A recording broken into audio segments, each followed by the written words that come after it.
Hello, everybody. Welcome back to another episode of Fanzone Debate.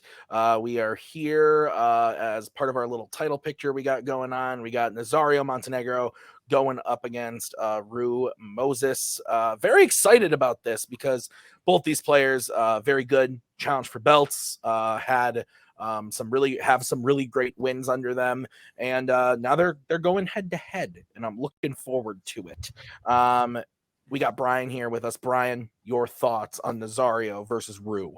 I'm looking forward to this one. These are actually two of my favorite guys to listen to debate because they're both can get passionate about their subjects. Most of all, they both add some fun to it, and I enjoyed that a lot. I appreciate that. Yeah, and Mark is also here. Mark, how are you doing? And are you excited for the match? Oh yeah, no, I'm excited. We got a couple of guys here who I feel like the right word to describe them, at least I think, is quiet intensity. I think we're get a lot of that, and I think it'll be fun. Yeah, absolutely. I should also add that we just saw these guys play recently. Rue having to go up against Bill in a very spectacular match, and I think one that they will be upset with me forever now because they had to play each other. But that's okay. It was fun. It was a great match. And Nazario going up against Robert Kastner, also a very close, fun match there, at the end of which I believe both Nazario and Rue separately, without seeing each other's matches, told me, man, why do I always have to go to the bonus round? Well, we'll see what happens tonight, I guess. We'll bring in the lower ranked competitor today, Mr. VHS Nazario. Welcome. Yo. You're one match away from a contender match, and you're going up against Rue. Thoughts on the pressure? What? Are you nervous? No, I'm just very, very tired. I feel that. I understand. Okay. Enough said, I guess. Nazario. Yes. Okay. So we'll bring in Rue. Your tired level with me and Nazario, or are you jiving, ready to go? I left for work at 7:45 in the morning. It is now 10:11, and I walked into my house for the first time 10 minutes ago. That's Yeah. I feel that. Yeah. I had a little bit of a break afterwards, but I feel it. Anyway, guys, I appreciate you being here. Thanks for being here. I'm looking forward to a fun match. So here's how it's going to work. We gave the players, categories based, or let me start that over. They drafted categories. We gave them questions based on those categories, and they are going to debate them tonight before our very souls. So they are each going to get 1 minute to open their arguments, followed by a 5-minute freeform, followed by a 1-minute closing at the end of the debate. Brian, Mark, and I will write on our boards who we thought won that argument. 3 votes wins you a point. First person to 3 points wins the match. If we're all tied up 2-2, we'll go to a bonus question. So, gentlemen, any questions? Do we have to go to a bonus question? We don't have to. We didn't in the last match we shot, which airs in the future. But that was the first time in a while I actually didn't go to a bonus question. But okay, let's do this thing.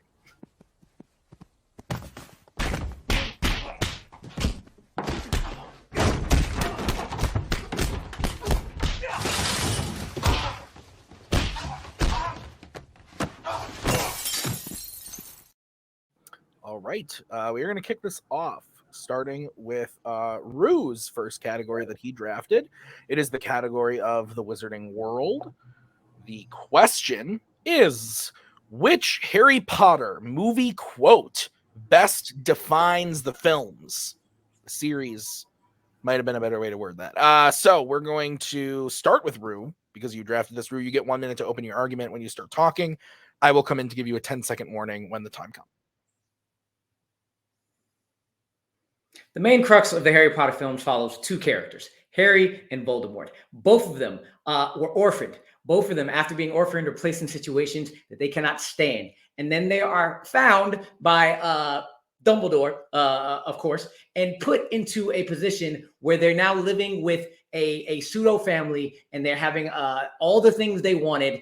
And what ends up happening is one person chooses the dark and the other chooses the light, and hence our conflict. And that is why the quote I chose that defines the film is, we've got all got light and dark inside us. What matters is the side we choose to act on. That's who we really are, by Sirius Black. Not only is the main crux of the entire film, the main plot and conflict, defined by that quote, but there are numerous characters who have that same plot and through line throughout the films. Sirius, Ron has it at some point, Dumbledore himself, numerous people.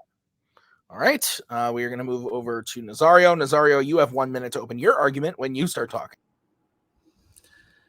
I believe that what's actually in the heart of these films, it's love, it's family, it's the desire for family, the desire for love, the desire for friendship, and how these good feelings that if you embrace them, they can take you out of any evil that may fall upon you, because they will give you strength.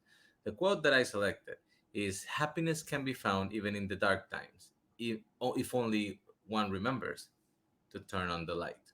The light, in this time, being your friends, your loved ones, the people who care for you, the people who give you that light.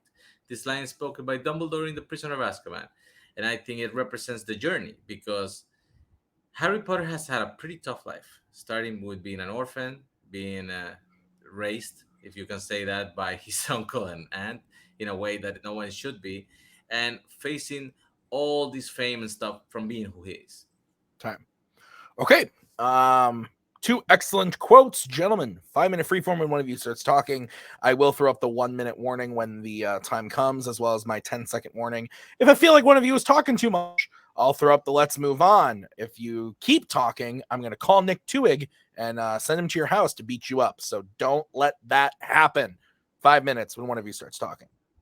That light, that love, all of that you talk about is bland, is generic, and can apply to any particular film with that same kind of concept. Star Wars is literally turn on the light. You find you find that in there. Percy Jackson finding the light with his friends. It's the same thing. You can take that light you can take that light you're talking about and apply it to anything in the film, your not quote something is that literally defines choose good or choose evil. That is your quote. That is every single movie ever made. But it's specific to Harry Potter.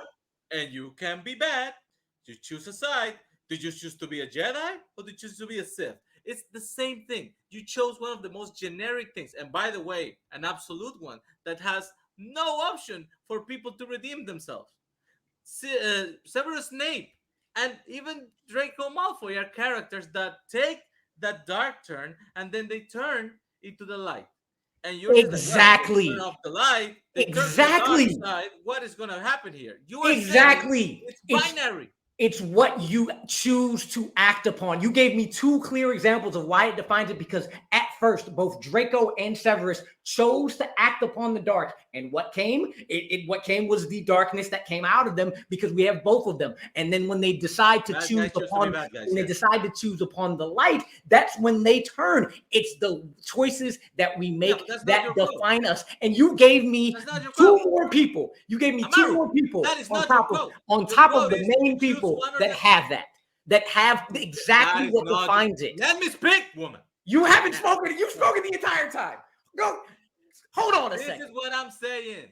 You're saying is you choose the good side, you choose the bad side, and that defines you. What I'm telling you is these people chose one, and they then came to the other side, and that didn't define them. The thing that defined them was that they overcame the choice they made in the first place, and that's not what your quote is. My quote that says, if you find yourself in darkness, you have to find the light that will give you energy to move on. It applies indirectly to Harry Potter. He finds that light in his friends, in the families, in the Weasleys.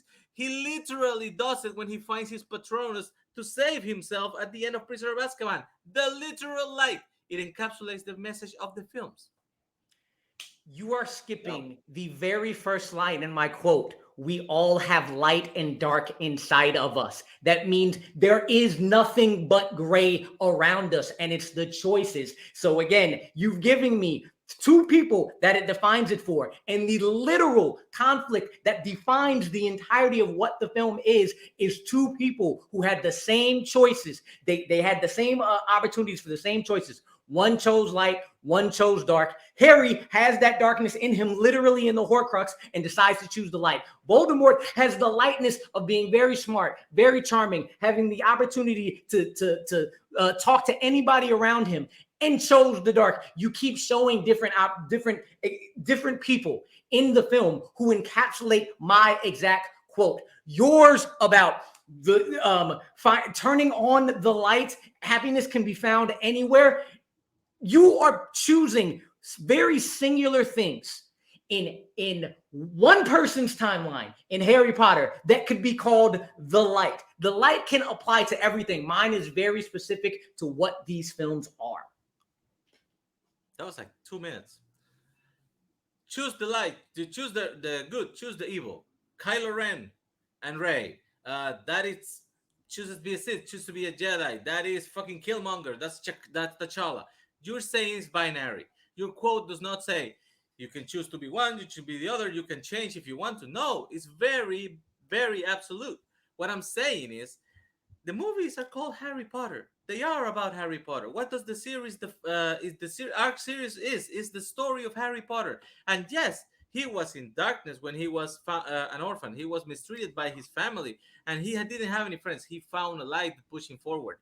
What you're saying about Voldemort, he had the same opportunities and he became evil. Maybe.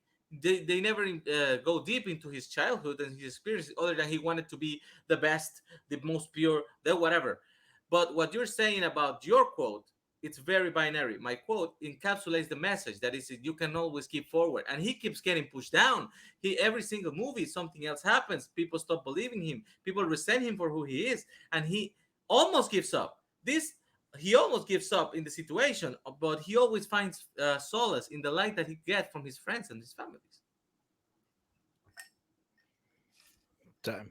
Okay. We are going to start with Nazario on this one to close. Nazario, you have 1 minute when you start talking. He chose the most bland thing ever. Choose to be good, choose to be bad, choose a red pill, choose a blue pill.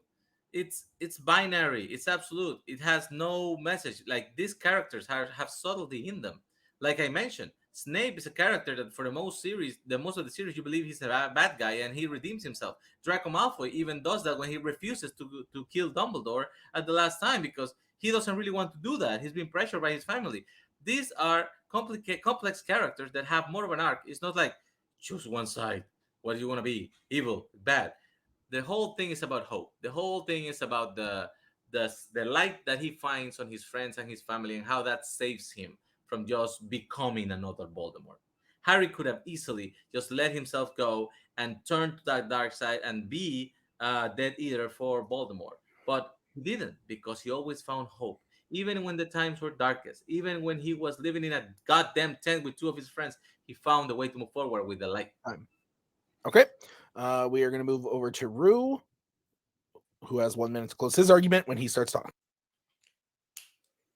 My very first line is, we've all got light and darkness inside of us. And Nazario keeps ignoring that first line and calling it binary when it is nothing but, I've listed plots, main conflict, bunch of characters. You, Nazario, gave me 2 extra characters that show how that we've all got lightness and darkness. They both have it, and then they both choose both of them. That's why it connects to mine. I have connected my quote specifically to the main plots of those movies, to multiple characters. I even mentioned Dumbledore, Sirius, Regulus. There's so many people I can actually connect and plot points and themes I can connect it to specifically in the film. All you've done is kept talking about grand ideas of hope and love that are not only in my movie, in Harry Potter, but in so many other movies that you can twist into their plot.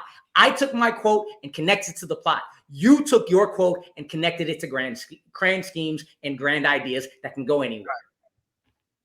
Okay. Before I write my answer down. Could I hear both quotes again? Because I'm lazy and don't want to open Facebook. Rue, could you read me your quote one more time, please? We've all got light and dark inside us. What matters most is the side we choose to act on. That's who we really are.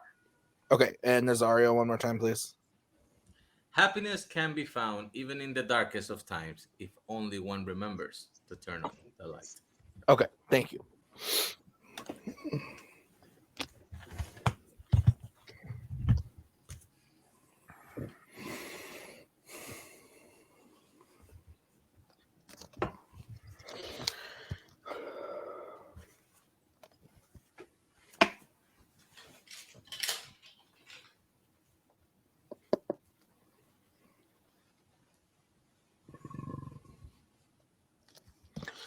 Okay.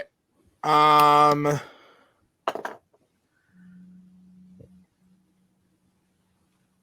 gonna go first. This was tough. I think both picked good quotes that actually like went in ways. Did he break up for everybody else too, or that just me? Sounds fine to me. A little bit. Okay, cool. Yeah, I'm sorry, I just didn't hear you. No, you're good. You're good. So I thought both were good quotes. They went in ways that I wasn't quite expecting, actually. And I thought that both openings were really strong, kind of giving me their pitch of like why they define the films, and what kind of the themes of the quote are with the themes and plot points of Harry Potter. I went with Nazario. I thought that Nazario convinced me that his does connect to the plot. Rue was trying to convince me that it doesn't. Nazario is just talking about big, grand things. I thought that Nazario did do a good job of connecting it to plot points and whatnot. And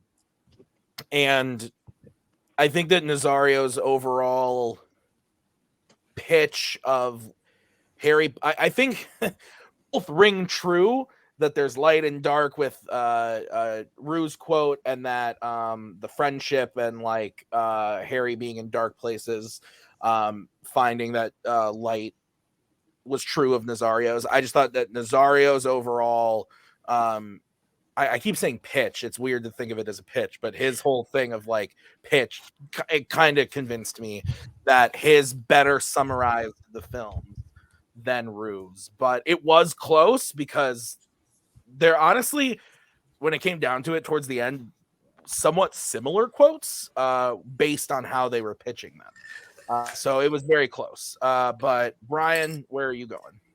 I was about to say the same thing. I think that it's a tough one because they are both very similar. I mean, they both kind of address the same issues, which makes sense. I mean, they're about the same movie, but I think they both sum it up very well. I also did vote for Nazario. I just think that I think he did a good job of explaining how, while both of them involved, both of them basically involved kind of choosing the side you're going to and moving towards the light and having the light inside you and to guide you. I think that his pitch on how what it is that helps you move in that direction. He talked about constantly moving forward and constantly, the things that guide him, like the friendship and things like that. And while yes, Rue was talking about how this just refers to these grand ideas of friendship and love and stuff like that. Well, yes, that's true, but those themes very much do apply to this movie, and so I thought it fit very well. All right, Mark, your vote doesn't count. Where would you have gone and why? I actually did go with Rue on this one, so no clean sweep for Nazario. But I like Nazario's quote a lot. I think he pretty well explained how I think it, especially for Harry, I think his quote like it very much defines Harry. I think at least we're talking about the series. I think Rue's quote I think better defined the series, and even Nazario like kind of helped him argue that like in the middle of that, and then Nazario also kept trying to like go that it was like there's a binary quote.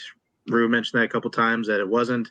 Kind of skipped over the first couple, but I think just as a whole, I think Rue's attacks I think work for me a little bit more than Nazario's in this case. All right, fair. That's why we have 3 judges. So No clean sweep, but Nazario does win the point, and we are going to move on to the next question, which was drafted by Nazario in the category of sports. The question is, who is the best athlete from a 90s hockey film? We're going to start with Nazario on this one. Nazario, you get 1 minute when you start talking. There are not that many hockey films in the 90s, which is hilarious. But when you think about the options here, I think there's the clear choice has to be Gordon Bombay. He was a very promising athlete as a youth, until he got broken by a bad coach.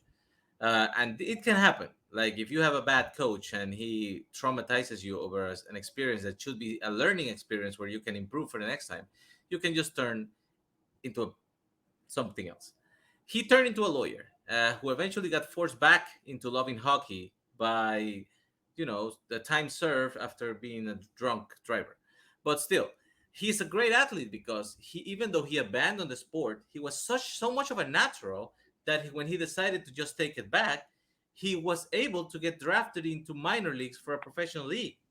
He was being successful. He was being a good star, and it only was an injury that actually finished him as his career. Time. Okay, we are going to move over to Rue. Rue, you have 1 minute when you start talking. When you talk about overall being the best overall athlete, you can't be good at just one particular athletic skill. You have to be strong. You have to be fast. You have to be agile. You have to be balanced. You have to have good hand-eye coordination. You have to be mentally strong. You have to push through adversity.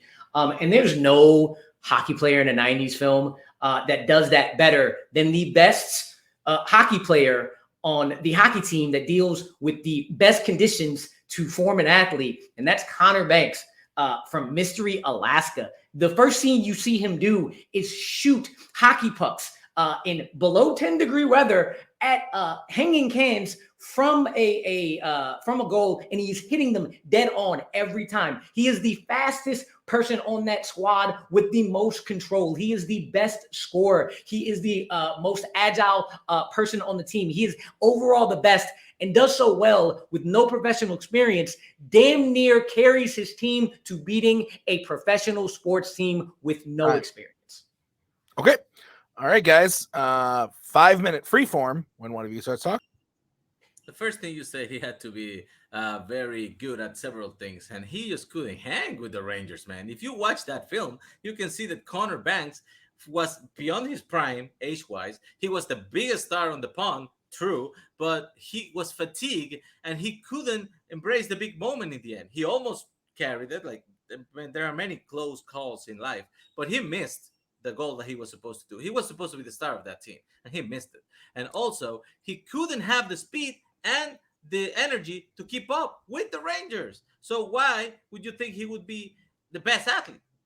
I'm sorry. Are you talking about the Ranger squad who had to go inside, who had to take their entire 5-squad team and go inside for minutes at a time because they couldn't take the cold, nor could they take the elevation? They didn't have the stamina. This man has been playing Saturday after Saturday after Saturday after Saturday for years upon years on a bigger pond and stayed in the game the entire time, scoring the very first goal and coming just as close as your character, Gordon Bombay. The only time we actually see him do anything as a child and come up with the same thing. And guess what? He's still got a he's still barely. We see him we say him get injured off of one legal hit, meaning his body was not up for it. You talk about past his prime. The dude was old. He spent so many years not doing anything. He cannot be a peak athlete, more athletic than somebody who has more stamina because of the cold, who can skate longer because it's a bigger pond, scored the first goal against the Rangers, and then immediately, with no experience, got given a minor league hockey contract after one game. You talk about natural talent. This dude has so much natural talent. He was given a contract with no professional experience. He got that contract as a stunt, as a publicity stunt. You think the Rangers are going to go to Mystery, Alaska for no reason and come back empty-handed? They took the two guys who were the least crappy. Everybody in that place was playing the weather they learned to play in. That's why they were holding their breath, like you say, better than the Rangers. That doesn't mean they can hold on a professional, regular schedule. That is why he was winded at the end of the game, and is why he missed the game. What I'm saying is that how do Bombay you become a better athlete? I am still speaking. Yeah, I thought you were done. Just keep going. I thought you were done. Gordon Bombay was such a natural that he was a star when he was a kid. He stopped cold turkey because of the situation that was traumatizing to him. He did not practice. He did not train for years. And as soon as he decided, you know what, I went back into this thing, he played he went back to the minors and he got higher on the spot. And he was carrying his minor team, as you can see in the beginning of Mighty Dogs 2, until he gets an injury like so many athletes have that ruin his knee, and then that's career over. But he did not have the continuous stamina training, the continuous practice every Saturday on the pond. He took a cold break for years, and it was still good enough to get signed, carry his team. And yet a guy who had no professional experience is more athletic, has more natural talent, has more practice, has more training, and can get farther than your guy ever did playing against a professional team with no professional experience. He played against the New York Rangers, scored the first goal first goal against the New York Rangers, almost tied the New York Rangers because they couldn't keep up with him, and then got signed just the same way you say your guy did. But your guy actually didn't train. He took all that off. There is no way you are a better athlete when you don't have the training. Connor Banks has all the skills that Gordon Bombay has, but has the training and practice to back it up to make him better. That does not compute. He's a natural athlete because he didn't have all the practice. He didn't have all the stamina exercise, and he got farther because he got signed and he was playing for the team. Your guy got into an exhibition match. The baker in that town was playing in that game in one corner. Everybody that was in that match, you cannot give them credit for getting the match when the match was an exhibition that the Rangers went and put in Mystery Alaska. He got credit for getting signed, yes, because they cannot go home empty-handed after that. They have to take the best of what they have. And what they had there was a guy past his prime who got winded, who missed the crucial game winner, and he may get a minor contract. We do not know. He does not keep going. With Gordon Bombay, we know he tried back, he got signed, he was playing, and it was an injury that ended his career, not lack of talent. And like I'm saying, he went cold turkey for a block of his life. We're not talking about talent. We're talking about athletics. Every person on that squad in Mystery Alaska is a peak athlete. Of course they did it. Okay, we're gonna start with Rue to closing on this one. Oh, this is great. 1 minute when you start talking. Everybody on Mystery Alaska's teams are peak athletes because they train in cold weather to give them extra stamina in a bigger pond to be able to do all the things they need to do, the speed, the skill, the agility, and Connor Banks is the best player on that team. Of course he's winded. He just played 3 periods of ice hockey in less than 10-degree weather against a professional hockey team and kept up with them. There is no way you can say that Connor Banks and Gordon Bombay, who have the same amount of talent, same amount of skill, my guy actually played against professionals, yours did not. And then the one with more training, with more practice, Saturday after Saturday, against guys who are not as good as him, but have the same stamina and same practice, is less of an athlete than a guy who spent 20 some odd years not doing anything. That does not compute. You want to talk about Jamarcus Russell was a natural talent. He was a bust. Russell Wilson, practice. That man is an athlete. Come the fuck on. All right, we're to Nazario. Nazario, you have 1 minute when you start talking. Have you seen the Broncos play? Are you putting Russell Wilson in a positive light right now? Are you insane? A natural athlete is someone who's born to play the game. They don't have to practice every freaking Babe Ruth ate freaking hot dogs and beer every night, and the next day he puts 5 home runs on your ass. Like, you can have that natural talent that makes you the best athlete. Somebody who practices I can go fucking do push-ups every day. I will never get those levels of things just out of training. It's the way you are interpreting this thing. what I'm saying is Gordon Bombay was such a natural guy, talent guy, that he was handling his thing on Pee Wee Hockey League, and he stopped. And when he decided, you know what, I want to give hockey a try again, he made it. He got signed on his talent alone, not on an exhibition match, and he got to play. He was the number one player in that team, and he was the ace, and he was on his way to the professional league if he hadn't broken his knee. Natural athleticism, not just a bunch of practice of a guy who shot somebody and almost didn't get to play the freaking game. Time.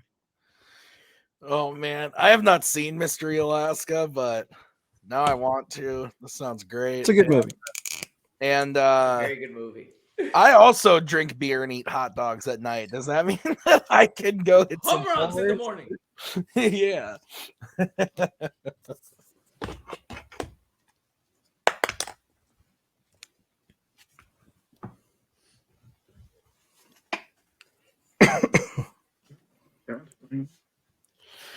All right, we ready? Hey.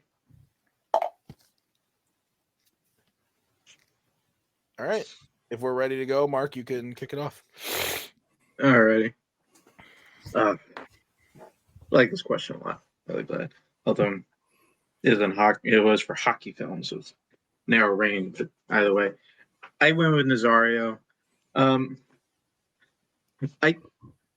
I like that, just because the way we had to argue this one, we kind of had to we had to kind of at least it made both people be a little bit more creative, and then we're not just talking about who's the best at it, who just kind of has that raw talent. And I feel like that the point that Nazario made, and how basically Bombay more or less came off the couch and almost made a professional team, is kind of the point that sealed it for me. And Rue did not really have a good comeback for that. It was basically trying to swing the argument around, and which I just didn't 100% buy. And then honestly sealed it with the Babe Ruth comment for me. So yeah, I did go with Nazario. I'm sorry, guys. 1 second, guys. I'm sorry. We'll cut here. I'll be right back. Sorry about that. Okay, so not gonna lie, missed about half of Mark's explanation because I was talking to my wife. So I went with Rue. I thought that this kind of turned into, it was interesting. Really enjoyed the back and forth, a lot of fun. This is the fireworks I wanted to see. And I honestly I haven't seen Mighty Ducks in a while. The trilogy in a while, so I actually forgot about the whole Bombay going into the minors thing from those movies. So it felt very fresh for me, and I had Mystery Alaska, so I was going a lot based off the arguments. And Nazario was kind of doing a basing it a lot on just pure talent, athleticism that you can anybody can have it. I really liked his example of I could go do push-ups every day and I'm never going to be able to be this crazy athlete. But I thought that Rue's argument of this is a guy who Banks is a guy who went toe-to-toe with professionals in harsh conditions while being crazy athletic and actually earned their respect. Got a goal against them, and then was able to get signed by them, proved to me why he was the better athlete. So, again, another close one, but I had to go with this one. So, Brian, do you still agree with me, or are you going to side with Mark this time? Mark likes this question because he wasn't there for the baseball version. I would like to thank both of you for not picking an actual athlete who happened to be in a movie and making a semantic argument, because that was a clusterfuck. So yeah. Honestly, I felt like the main part of the debate was kind of a wash. I think they both made good points in the middle. What got me actually was, so I went back to the openings, in which case I actually thought Rue did a better opening in terms of just totally pitching me on his character's athleticism and how he was so well-rounded, and he had, kind of could do everything that needed to be done. And yeah, so it just leaned a little bit in the Rue's direction. Okay, so it is 1-1, and we have won each other's questions. This is my favorite type of match. I know the players hate it, but I love it. So we're tied up 1-1, and we're moving on to the next question, which Nazario is really excited about. This is in the category of, I want to say, actors and actresses. I want to say was the category. And the question is, which pre-2003 Tay Diggs relationship was the most likely to last? We're this one, Rue. You have 1 minute to open when you start talking.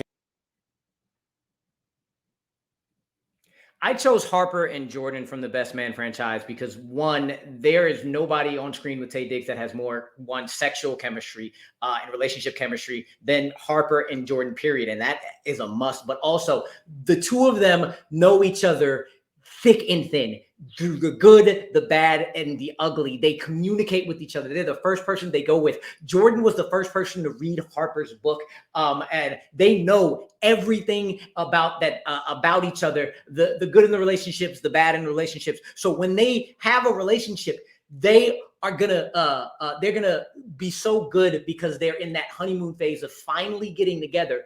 But more than that, more importantly, every married person on this call knows it's not just about the good, it's about how you deal with the bad. And Harper and Jordan have been past the bullshit already. Because they know each other in their deepest, darkest bad times so seriously and have already fought it out and are still cool, they're going to be able to get past any bullshit that comes their way. Comes their way.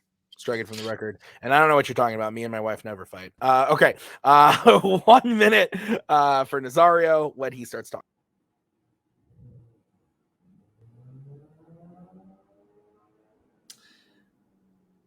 Okay. I picked Andre and Sid from the film Brown Sugar. Why? Because it's a story about a love that has grown from childhood. They know each other as friends. They support themselves. They have this bond that joins them together, which is hip hop that they both love, and they both want to be uh, involved in music in different ways. As an executive, as a journalist, they grow in this relationship that is based on their friendship, their relationship, but also in the mutual love of this thing. And they don't find each other so fast. They have relationship with other people. They actually get married on one side, and it takes them a while because sometimes that is what lasting relationships do.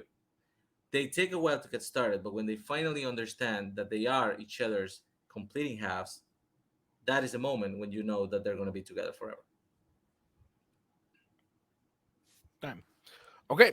5 minute freeform when one of you starts talking. The thing about both of our couples I thought is your that character was you getting just married. ended. Calm down. I start this. The thing about both of our couples is that they have that same kind of dynamic where everybody's like, you all should be getting together and taking forever to do it. The thing about Dre and Sid, though, that relationship they've had their whole life is nothing but friendship phase. That's all they've ever done. They've never dealt with relationship conflict that is so different than friendship concept. And because they don't communicate with each other for so long, most of characters and Queen Latifah's character throughout the entire movie, I was like, why aren't you with Dre? Why aren't you Sid? And they keep pushing it off. They don't talk to each other. So when they actually get together and they finally get to something that causes a rift in their relationship, they're not going to be able to know how to handle it because that kind of fight is different. And I have a perfect example of what is going to kill it, but I'll let you talk now because I've been talking for a while. Okay. By the way, your character gets married to Robin. Jordan is the woman that he wanted to sleep with before, so I don't know why you are pitching that relationship, which is in existence in the film. There is a relationship. They one, actually, we're not going to argue that. They accepted my couple. So let's not do that. Second, But they're not a couple. You're talking about the past. We're not hypothesizing the past. We're hypothesizing I'm just telling the you, future. your So I'm not couple going is to not a argue that couple. point. My choice was accepted. Give me something else. I'm telling you, your couple is not a couple. She is the woman that almost hooked up with him when they That were word back doesn't in say couple. It says relationship. relationship. Okay, it's gonna last. How it's gonna last if they aren't together in the film? The fact that he kissed her almost broke his current relationship with Robin, and he ends up the film forgiven by Robin, marrying Robin in the series. He never goes back to Jordan. So how is that most likely to last? Again, we are hypothesizing the future, so it doesn't matter how it gets there. Once they're together, what will last? And that same kind of conflict that is not supported by the film. That same relationship that Dre and Sid have, it's what Harper and Jordan have.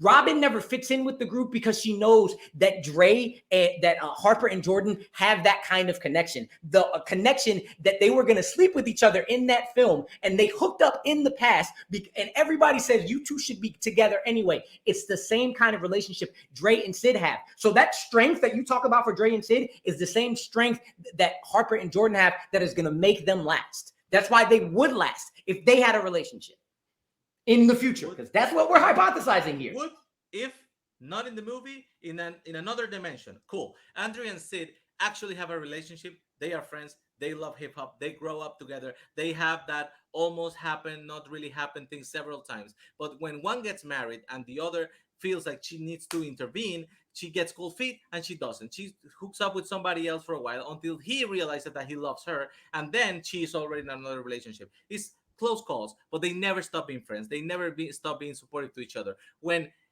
Andre realizes that his wife is cheating on him, they actually sleep together and they realize what they have been missing all this time. And yes, by the end of the film, they embrace their love for each other and they start a new relationship because her story is all based around the love she has for him and they both have for hip hop. Your couple does not exist in the film. It's everything that you is mentioned is and he ends up the film with someone else. Everything you mentioned is everything that Harper and Jordan have as well. They have that friendship. They have that close calls. They have that. They keep missing each other, but you keep talking about everything up to the relationship. The question is asked, who's going to last past that? And why Dre and Sid will not last, because again, our couples are very similar. Why they will not last specifically is because they don't know how to fight. They don't know how to communicate in conflict. And what's going to happen? Sid is a very successful magazine editor, and Dre is starting his hip hop company. The second one of them, specifically Sid, needs to go and move somewhere across the country to further her career. He cannot drop everything and go do that. You know, money and work is the biggest destructor of relationships. Harper and Jordan, when they get together and they have those fights, Harper is an author. He can move wherever he wants. The both of them are in places in their lives that say, hey, I can grow as an individual together with you, and it is not dependent on where you go or where you're at. I will grow, you will grow, we will shine together. Again, I'm not arguing if they're the relationship or not, because we got these couples accepted. Your relationship will not last because by the end of the film, he's married to somebody else who forgave him for kissing Jordan. So he promised he's never doing that again. They get married and they stay together. And that is the film. You are making up another film in your mind because you fucked up the choices. Time. Okay. We are going to start with Nazario for closing. Nazario, you have 1 minute when you start talking. Andrew and Sid are friends from childhood. They have close encounters. It's the classical romantic base of a romantic comedic film. They have close calls. They love each other in the wrong times. When he looks for her, she's with somebody else. When she wants him back, he's with somebody else until they finally meet. That is the structure of romantic films. And this one is based on love, friendship, togetherness, years of a positive relationship. You don't need to learn to fight before you date to make it last. I didn't argue with my wife for years. We argue all the time now. That doesn't make any point. He chose the wrong person from the film. The guy is married to Robin, Sana Latham, which is actually the same actress that plays Sid in Brown Sugar. So they do have chemistry. He just chose the wrong woman. The woman he's mentioning has an affair with him that was mentioned once, kisses him once during the film, goes back to Robin, apologizes for it. Robin takes him back. They are married. They move on. That's the film. Time. Okay. We are going to move over to Rue. Rue, you have 1 minute when you start talking. I've heard Nas says you don't have to fight before you get together. He was married through the film, but the question is asking which is the most likely to last. That means we need to think about their future. And I haven't heard Nas say one thing for his couple or against my couple that's going to say why their future relationship was going to be the most likely to last. I haven't heard a thing. What I have mentioned about Harper and Jordan is their relationship would last is because they have that same close call friendship, knowing each other intimately, details that would make them work and give them in that honeymoon phase in that relationship. But they also know how to communicate through conflict. The very last conflict of the best man between them, Harper is being an asshole. Jordan takes him to task, and Harper then says, shit, yeah, you're right. That's what makes relationships last. Communication, fighting through adversity, and that love and chemistry that Harper and Jordan have.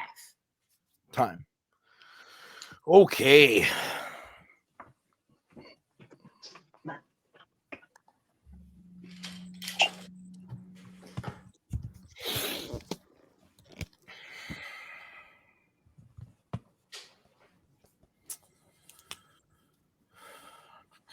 I love arguing my categories. Good shit.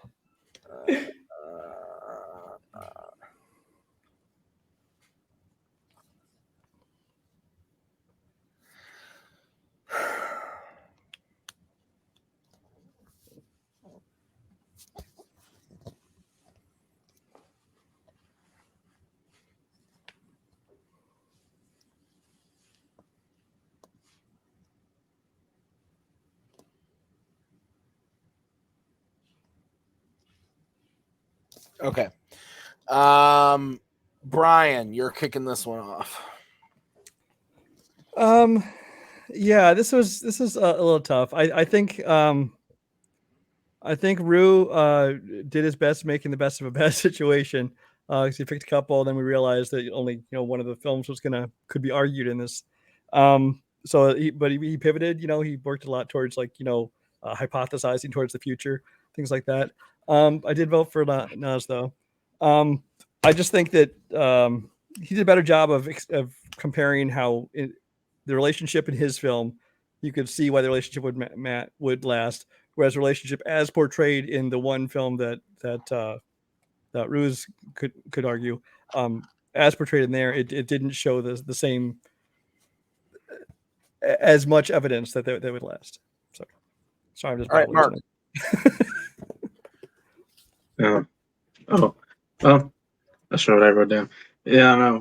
But although from the way we're going, I don't know if you want your name written on this board, just kind of the way it's going. I did go Rue. I mean, I don't. It's tough with this. I have no frame of reference. I've never seen any of these freaking movies. All right, so I mean, just kind of going off of the arguments. I don't know about the friendship thing that Rue was going with. That's the reason why. I don't know, man. It was close. I don't fucking know, man. Okay.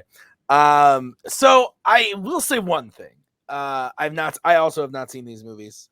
And that being said, I think that I disagree with Brian where he was saying that Rue had to pivot and everything. I'm not sure that that's the case. Because while they were talking, I went and looked at what the movie plot points in the Wikipedias and stuff, and checked Rue's answer. I'm like, did we mess something up? And I think Rue just interpreted the question in a way that wasn't as literal as the way Nazario interpreted it. I think Nazario took the question and said, "What's a relationship that's in a movie? Which one's going to last?" And Rue more took, from what I understand, two characters that have a relationship, but not necessarily ooh, I just broke the thing off my board. That's really sad. But not necessarily they're not the ones that end up together in the movie. And he kind of just hypothesized if that relationship were to keep going, it would last maybe better than the one that ends in the movie. That's kind of how I took it. So whether or not he had to pivot or not, I didn't see that, but this was also, again, we're talking about movies that I haven't seen, so it's hard to know. That being said, I did go with Nazario, and because I think that taking it how I took it and hearing what Rue was saying about his relationship, whether he was hypothesizing or not, Nazario just convinced me in the same way that Mark was saying, based on the friendship aspect, and the long term, how they've been friends forever. They know each other really well, and then it that ends in something that's a lasting relationship. That convinced me more. Rue kind of convinced me why maybe like his two characters are good for each other in certain moments, but not necessarily a long-lasting relationship. So this was a complicated one, but I do think that Nazario just convinced me more on the longer relationship. So I don't know, guys. I'm smelling a bonus round. We'll see how this last one goes. But Nazario is up 2-1. So Rue does need to hit this in order to send it to that bonus round. It's in the category of DC, which was drafted by Nazario. The question is, what is the coolest bat gadget in a movie featuring Batman? None of you picked the shark spray. I'm upset. You were this close. Yes, sure. Nazario, you get 1 minute to open when you start talking.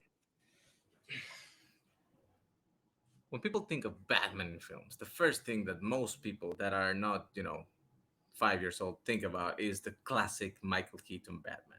And even to this day, for the people who know that there have been more developed, better Batman films in the future, Michael Keaton is iconic.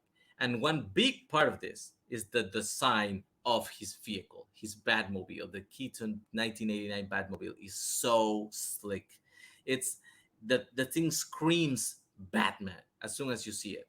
It was so iconic that it was slightly modified just for the animated version they did in 1993, but it's very similar. This one does everything that you need of a Batmobile. It drives itself. It has weapons. It has a shield that protects itself. As shown in Batman Returns, it transforms into a slicker vehicle if you need it to. And it's so iconic that they brought it back for the Flash, and they only had to show it covered on a tarp to make everybody lose their shit. This is what screams Batman, the Batmobile. Time. Okay, we're going to move over to Rue. Rue, you have 1 minute when you start talking. Both me and Nas heard the question and immediately asked, do vehicles count? So, of course, we both chose vehicles. I just happened to choose the vehicle whose inception is cooler than anything any other vehicle has done. The Batpod in The Dark Knight comes out of the tumbler. It comes into the Dark Knight universe cool as shit, and it does everything every other Bat vehicle does, but it cooler looking, cooler sounding, cooler action. It has the bullets. It can go down a high speedway and blow shit up, but then it can take that same high speeds and maneuver through tight spaces and walls to create epic action sequences. It can go and kick off of walls, turn around, send a grappling hook out and trip an 18-wheeler to give you the most iconic, cool-looking scene in that entire chase sequence with the 18-wheeler flipping over. And then when you take the tight turn and the wheels spin sideways, that is the coolest, most iconic vehicle moment for the coolest and most iconic vehicle that was birthed into the DC coolest shit. All right. Batmobile, Keaton version, Batpod. The Bale one, the only one. Not the only one, I guess. Anyway, 5 minute freeform when one of you starts. Yours is an inferior version of a better vehicle. You said it yourself. The Tumbler is a tank. What does the Batpod offer that a Batmobile doesn't do? Well, it doesn't protect Batman at all. Anybody can shoot him. Is it fast? It's a bike. It has guns. Every Batmobile has guns. It can shoot hooks. Every Batmobile shoots hooks. My Batmobile shoots hooks just to take a corner. Your vehicle is so cool, he gave it away to Catwoman for a better vehicle in the next movie. My vehicle is iconic. You say it's cool when he flips up the truck. How about shooting up a freaking chemical plant? And when they try to lock him down, he just fucking shoots his way out, blowing the door. And he wasn't even in the car. He was driving it remotely. The Batmobile can't do that. You said it can't do everything. Cannot be remote driving. That is the only thing you may have above everything else, because all your vehicle is a fucking stretched out Pontiac convertible in black. It does nothing but sits there and be a car. You told it yourself. Your car can't even take tight corners without using a grappling hook, period. And then you talk about shields. Yes. All it does is sit there and look like a stiff armadillo. You are leaning on nostalgia and not on actual cool factor. You want to talk about gave it away? Yeah, he did. It's so cool. It can make two different characters in the movie look cool, but everything that the Bat Pod can do is so much better, so much cooler looking than a car that goes fast. Your car goes fast. My car can speed through at hundreds of miles an hour in tight spaces, in small spaces. It can stretch itself out to go under a limo. It has the same bullet capabilities. It has the same blowing up capabilities. The Bat Pod could have went into Ace Chemicals, climbed up the wall, blew shit up, climbed back down through the railing, shoot other people, and then come out without Batman having to scratch because it is so damn fast while the Batmobile sits there and does nothing. Calm down. The minute he enters in the Bat Pod to Ace Chemicals, he dies because that bike offers Batman no protection. He's literally on a motorcycle. The reason that the car is so iconic and they keep going back to the car is because it's bulletproof. It covers Batman. It protects him from all the danger. Yes, yours takes tight corners and it's easier to maneuver between cars because it's a bike. It's a bike. Mine is a car, but it's an armored car that looks fucking cool. It looks like a giant bat. And he can, yes, it looks like an armadillo. That is a cool fucking looking armadillo. And what we're saying is what is the coolest thing? It's sleek as fuck. Yes. You keep talking about you keep talking about not being protected. Like protection is the first thing people think about when they talk about cool. No, when they talk about cool, they talk about how fast, how what weapons it has, how it looks, how sleek it is. You want to talk about looking like a bat? You actually have you're going as fast as a bat with the wings to be able to spread out and spread back in. The Batmobile sits there and does nothing that a regular car can't do. But the Batmobile doesn't have wings. What are you talking about? No, the ability to maneuver its wings sideways, to go in and out is the same way that a bat moves its wings. Sideways. What are you talking about? Everything it does and everything it is able to do looks much cooler than anything that the Batmobiles can do because you just keep talking about the nostalgia. All I'm hearing is it looks cool sitting there doing nothing. It looks cool being just another car. The coolest thing they've ever made. They have never improved on that Batmobile design. You haven't told me why. They have fucking tried because of the look, the style. It looks like a freaking bat, and it has every weapon that you need for a vehicle like that. It's armor protected. It's remote controlled. It has weapons. It shoots hooks. You can use it to do tight corners because it's a big ass car. It's a big ass car. And it can shoot weapons.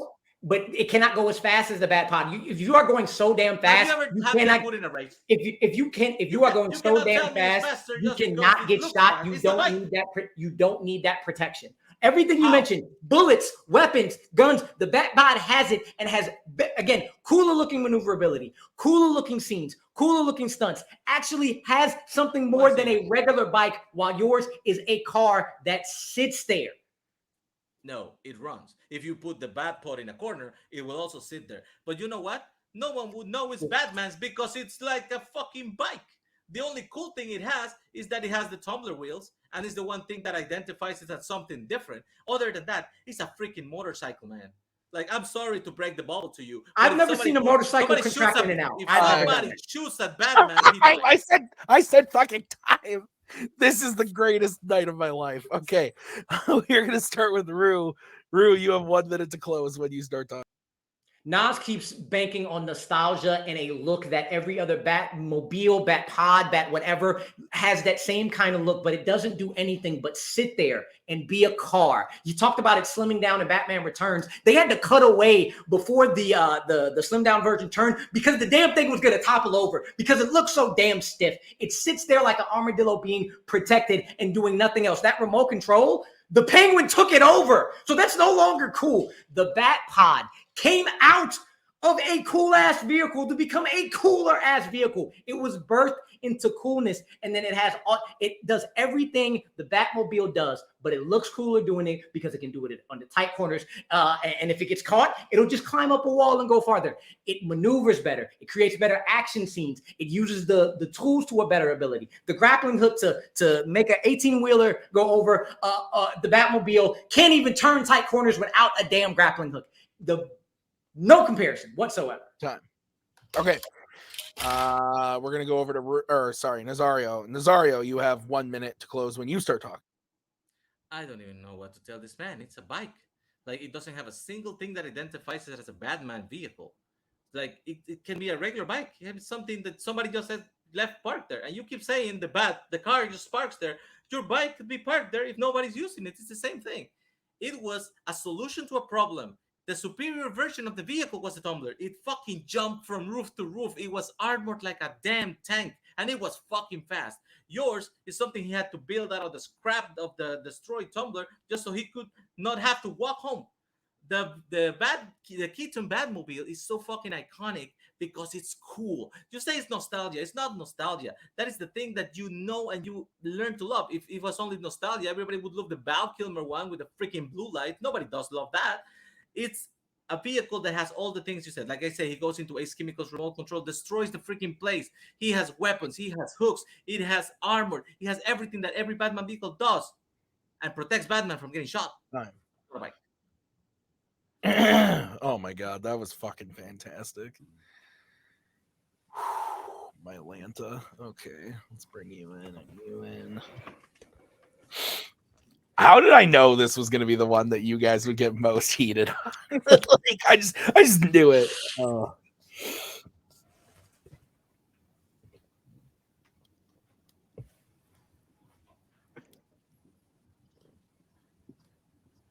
Can I vote for Nazamaru?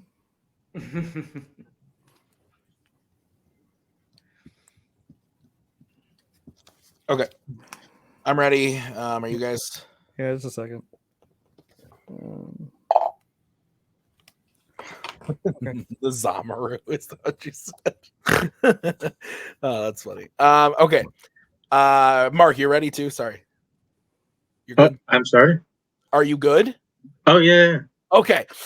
This was great. I loved this. I thought you both did an excellent job. Great picks. I just there were so many moments in this that I loved.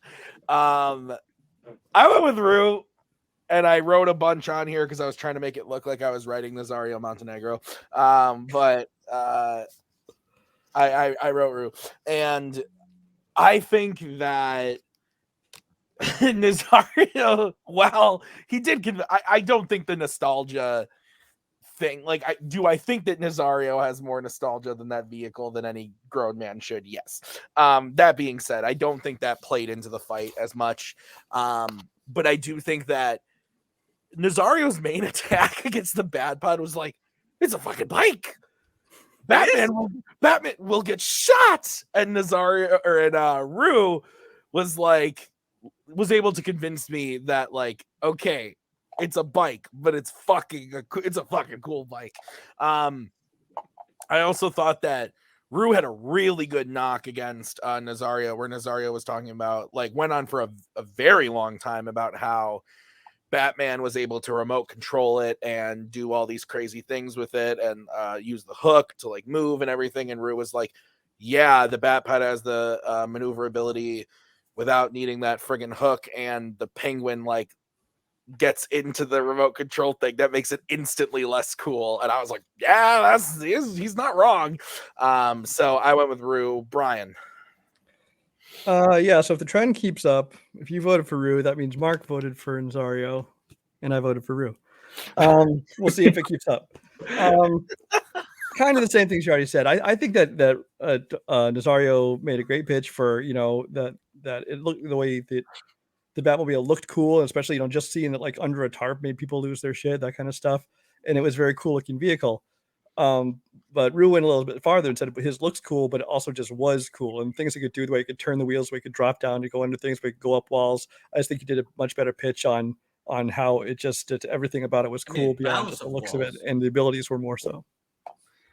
All right, Mark, does Brian predict the future? I don't know. We'll call you Brian Stradamus.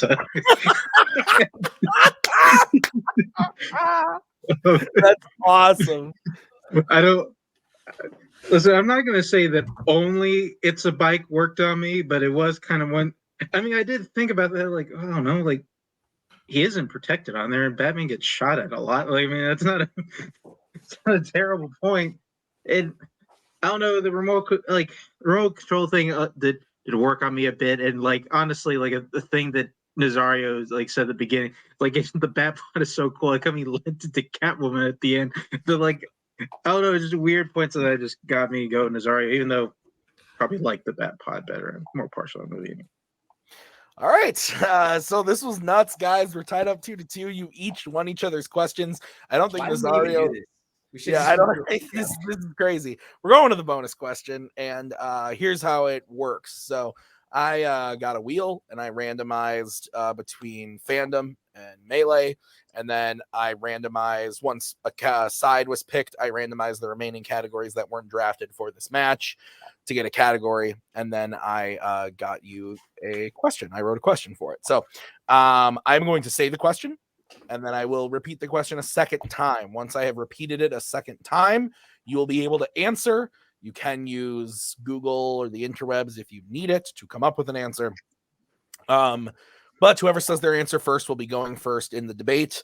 You will get 45 seconds to start. Then your opponent will get 45 seconds. Then you will get 30 seconds. Then the opponent will get 30 seconds. So do we understand how this will work? Yes. Great. Yeah, right. So the side that was randomized was Fandom. And the category that was randomized was Marvel/MCU. And the question is, what is the most disappointing MCU film from phases 1 through 3? So any film from Iron Man to Spider-Man Far From Home. Again, what is the most disappointing MCU film from phases 1 through 3? Guardians of the Galaxy Volume 2. Okay. Captain Marvel. Okay. So Guardians of the Galaxy Volume 2 versus Captain Marvel. I will be staying on screen for this to give you guys your countdowns. So I'll give you your 10-second countdowns and whatnot. So Rue, you'll be going first as you said your answer first. So Rue, you have 45 seconds on the clock whenever you start talking.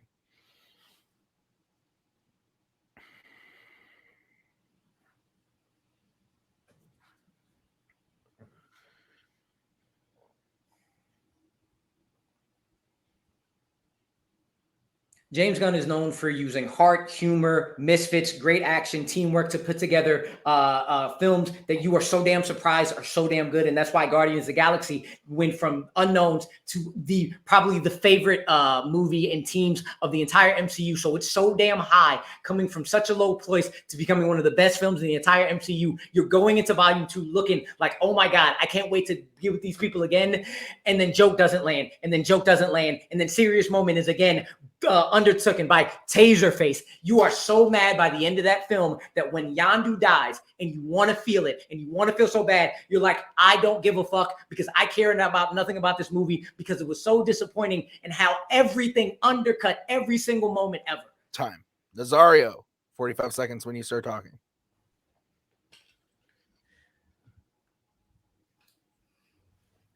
Captain Marvel was supposed to be the bridge between Infinity War and Endgame, and it was supposed to introduce this character that we never heard before, but it was so OP, overpowered, that it was going to be the thing that equalizes against Thanos. And what we get is a movie that is more inspired of doing 90s nostalgia than actually setting up a character. She is so stoic in this movie that she does not emote. You can never connect to her. They just tell you what happens to her, why she becomes who she becomes, and who were supposed to be her friends.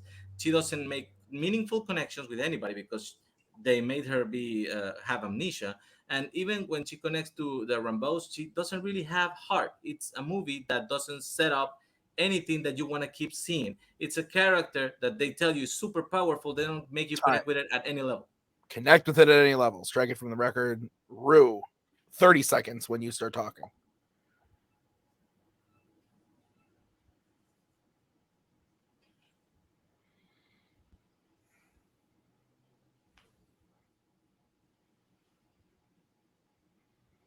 I have no idea what's disappointing about Captain Marvel when we know nothing about her. And when you get into it, you talk about how she's stoic and you can't connect with her. But you have Sam Jackson, Lashana Lynch, and Ben Mendelsohn in the scene, and they take her and make their chemistry so palpable that you still enjoy a perfectly fine and good movie. Whereas Guardians of the Galaxy is considered one of the best. So Volume 2 should follow suit because James Gunn can show he can do that. And it just went downhill with how much the jokes didn't hit because humor is at the heart of James Gunn. And when the humor doesn't hit, nothing else does. Time. Nazario, 30 seconds.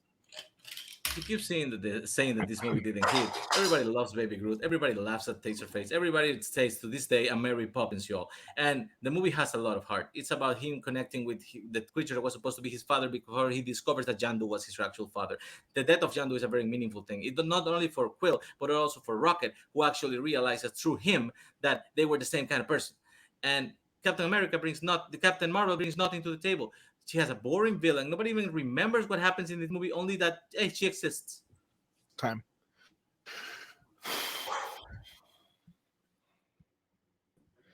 Those were not the two picks that I was thinking of too when I wrote the question. So good shit, guys.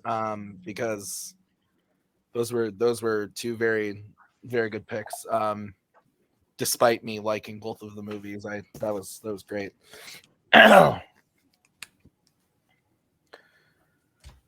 I gotta think about this for a sec.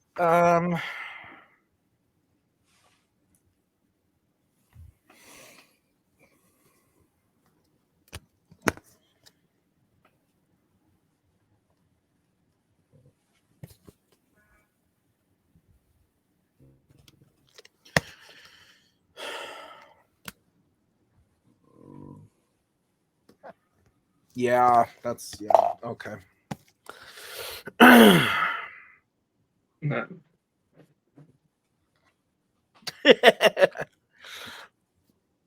Okay, Mark, tell us who to lose. Did you say tell us who's gonna lose? All right, Mark, go ahead. Oh. Couldn't just end it off me. It would have been funny again. Personal feelings aside, I did go. No, I did say they go Nazario. This one. I think especially with the closing, I think as far because I think a bunch of Rue's points was kind of how there's not much to latch onto, and I think Nazario named a lot of those things. He also named a lot of those kind of emotional bits to kind of latch onto. Well, also explaining, I guess, why Captain Marvel just kind of like a dud of a movie. I agree and I disagree with some of what Mark just said. I think that Nazario did say why it was Captain Marvel was kind of a dud of a movie, but that's not the question. The question's not what's like the worst movie in the MCU, phase 1 through 3. It's disappointing. And I think that Rue did touch on the disappointment factor right away from his whole opening, most of his whole opening, I should say, leaning into the first Guardians of the Galaxy, my second favorite MCU film, by the way, being my favorite Guardians movie. Well, yeah, being the huge surprise hit. And that I think that Rue actually touched on most of the things that are disappointing to me, that like jokes don't land as much as the first one. And I thought, and Nazario said, when he said Captain Marvel, I wasn't expecting it because I was thinking we were going to hear like Iron Man 2's Thor the Dark Worlds, but I guess those mostly would have fit into the maybe worst Iron Man 3 than the disappointing. And so when Nazario said Captain Marvel, I was like, huh. But then he brought up, it's supposed to be the bridge. They pitched it as like the bridge between Infinity War and Endgame, or Infinity Game, as Nazario so eloquently put it. I think that Nazario did. I think they both did explain to me why their films were disappointing. I thought that Nazario, though, did the better job of explaining why Guardians 2 isn't disappointing, though, and kind of supported the fact that while maybe some jokes don't land, the heart is there, and everybody does love Baby Groot, They've made 2 fucking seasons of a baby group bullshit because of it, and a bunch of other stuff. So I did go with Nazario, but it was very close. So we bucked the trend. But Brian, your vote doesn't count. Where would you have gone and why? Tim had to ruin the streak. I did vote Rue, actually. Wow. Okay. I think that Nazario did a very good job of pitching why Captain Marvel's not a great movie. I mean, compared to the rest of the MCU ones, at least, with overly stoic, overly nostalgic, the amnesia, plot line, things like that. But it is about disappointment, and I think that disappointment is expectations versus what you get. And I think that people didn't have huge expectations for Captain Marvel. And Rue, while I think he was being a little hyperbolic and going a little too far in how disappointing some of these things were in Guardians of the Galaxy, I don't know if he believes it or not, or maybe just argued it for the debate. No, I do. While I didn't agree with the extent of it, I do think that he made a good point of, what we expected at first one versus what we got in number 2 was the bigger disappointment. All right. Well, that means your winner is Nazario Montenegro. We are going to go into post match. We're going to start by talking to Rue. Holy shit, man. Lots of back and forth. You're winning each other's questions. Comes down to the bonus. This could possibly be the closest match of the season. Maybe. I don't know. This is insane. You guys were like on a whole nother level tonight. I think we do this again tomorrow night. Same questions. This could go differently. It's just this was nuts. I don't have a lot to say, but Rue, I think you played fucking fantastic as you always do. Your thoughts post match here, man. This is the second time this season where I'm pretty sure I lost 8 votes to 9 votes or something like that in a bonus round. Aside from Kirk and the one knockout he gave me, I don't think I've ever lost on anything other than a bonus round question in a split decision. And then the other thought I have is that I'm going to continue to choose my Black cinema categories that nobody else listens to. But the fucking problem is the judges don't know the damn movies either. So when you give your explanations, I'm like, oh my God, you've never seen these films. What are you talking about? You picked Rush Hour, and I've seen Rush Hour. So and I've seen The Best Man. Just want to say that. No, that's fair. I hear you. You know how close that friendship is between Harper and Jordan. But anyway, so that one always frustrates me a little bit, but not to the point where I'm like bitching about it. But I'm just like, damn. Oh, I know I'm right here. Though I will say I was mad he picked Dre and Sid because that's the right choice. That is the right choice. That was my choice, and I didn't think he was going to take it because I didn't feel like he knew the movies, and he said it. I was like, fuck, I need to find another way. And then the more I thought about it, the more I was like, Harper and Jordan work because Sid and Dre would not be able to last. They don't know how to be a couple. But anyway, other than that, it's man, I love debating. I will continue to debate. It's just I want just a regular damn win. That's fair. I would like one because I feel like I might have the closest win-loss margin of anybody. It's very close. We'll talk post match or after the cameras stop rolling because I do have something for you next season. This does end your season, but I think next season I'm excited to see you come back. I get excited to see you play in anything, but especially in debate when you reached out to me and you were like, I want to debate. I like doing this. I like being here. This is my bread and butter. And you've proven it time and time again. And it's always a close call. And that sucks when it's always a close call either way. But when you have a certain record, you always end up going up against some of the best people when you get to this point, like close to contender matches and stuff. But I think you're one of the best that we have in the league, Gru. That's why you've chopped the belt. That's why you'll keep playing, and you will get more wins on the record. I'm sure of it. So, still a positive record. We'll talk about it, like I said, when the cameras stop rolling. But we'll see you next season, Rue. I can't wait till we see you. Thank you for being here as we bring in Mr. VHS Nazario, another player who just continues to show up and crush it in his wins and his losses. Another really close one tonight. And it happened to be the win. It really could have gone either way. Like I said to Rue, the judges, we were off base all night with each other. Well, one of us was off base with the other ones all night until We the got end. a single sweep. Yeah. So Nazario, how are you feeling? You're moving on to the contender match. What are your thoughts? I'm glad I didn't watch those movies. They look boring. And I'm just glad that when I was reading those Wikipedias, I realized that he picked somebody he didn't actually become a couple with in the film. So I don't know what maybe the sequel, there's a sequel like 10 years later, and also like some specials in Peacock or whatever. I don't know. But the thing is, for the one that qualified, that was totally wrong.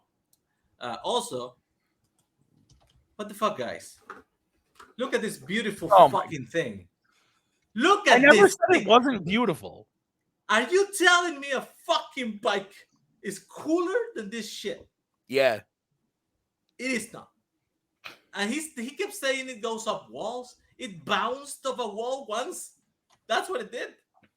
What is happening with people in this world? I don't even know who I'm playing next. It's whatever it is. I just wish it ends in the regular questions because I'm fucking tired. It's 11:30. This has been 90 minutes. Well, let me tell you, Nazario, you're going up against last week's winner. That is, spoiler alert, Jack Pinchuk. How? Right. That is a great question. I think he would say how, because he beat Will Cohen and then he beat Alex Martinez. It was like a negative record versus a positive record bracket type of Okay. situation. Alex is cool though, and Will too. It's fucking weird that Jack is the one that made it out. He played well, so and now you're playing him. So do you think that'll go to the bonus, or you think you got a knockout? I don't know. He likes weird fucking shit and old fucking shit, so he's probably gonna pick a bunch of other movies that He already I won't watch either. He already drafted Oscars and classics, so he can't do that against you. Thank God. So well, we'll see. Like you know, you have to adapt. You bounce, and you figure it out. You know, there's a lot of information in the internet for people who don't want to watch movies. That's the motto of that Kingsman group, I think. I mean, I'm sorry, the Rogue Nation. Vomit Nation. Vomit Nation. Mario, congrats on the win. We're gonna see you in the #1 contenders match. Actually, one more question. The last time you played for the title, once. You went up against Mr. Kowalkowski. The current champion, though, is Cody Newberry. So let's say you beat Jack. There's Batman. Your thoughts on potentially going up against Mr. Newberry in a debate? Because that sounds explosive as fuck. Is it time? It's fucking finally time? Like, I've been waiting for that shit for fucking years. I hope it I'm happens. gonna make him lose his shit. He doesn't even care if he wins. He just wants to make his head explode. That's amazing. Yes. If Mike Kennedy won one with Cody, yeah, that is my goal. Like, I just want to make the guy lose his shit on screen. Well, I think if Holtzman did it, I'm sure you can. So Nazario, congrats on the win. Let's get final thoughts from Mark first. Yeah, it's a good match. I will say, though, both competitors brought up points in which they were upset that they lost. I just want to remind both of them, I voted for you. Just remember, me, judge of the people. Brian, final thoughts from you. I'm just glad that nobody pouted or got hostile after they lost a point. Because that's obnoxious. That's in the future. Well, you guys will see it soon. Yeah, look forward to that, folks. Oh my god. But no, I mean, this is a fun one. It was obviously super evenly matched. It went real well. I was actually very amused, mostly by Nazario winning the Tay Diggs point, because in the chat when he chose his selection, and I quote, "I don't fucking know. Let's say brown sugar or whatever." So, and then he won the point on it. So there you go. It's not necessarily what's the right answer or what's the it's how you debate it. Oh my god. All right. Well, thank you guys for being here, Mark and Brian. Thank you to Kirk and Cody for helping out behind the scenes. Thank you to Rue and Nazario for playing. I've been Tim. We'll see you guys in a couple weeks. I think a couple weeks for the #1 contenders match. Yeah, 2 weeks from now. We'll see you for that. And then the title match shortly to follow. So it's Cody's going up against either Jack Nazario, as much as I would love to see Cody Newberry beat the shit out of Jack Pincha, because fuck that guy. I want Nazario to win that so bad. So, guys, we'll see you next time with another great match. Until then, have a great night. Bye. There we go. Thank you very much. Please come again. We have a lot more groceries.